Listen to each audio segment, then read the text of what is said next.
আর comments করে পাশে থাকবেন, আর সকল বন্ধুদেরকে দেখার সুযোগ করে দেবেন আপনার মূল্যবান একটি শেয়ার দিয়ে।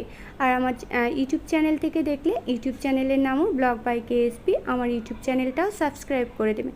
ধন্যবাদ সবাইকে এই ভিডিওটি দেখার জন্য। আর ভিডিওটি ভালো লাগলে বেশি বেশি করে লাইক, কমেন্ট এবং শেয়ার করে পাশে থাকবেন।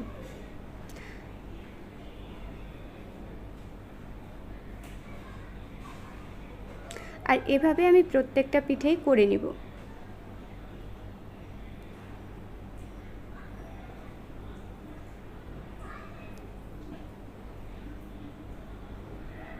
আর তেলে পিঠে ভাজতে গেলে একটু গরম জল দিয়ে আর মাখানোটা যদি পারফেক্টভাবে হয় তাহলে কিন্তু পিঠেগুলো খুব সুন্দরভাবে ফুলে ওঠে, কোনো সমস্যা হয় না।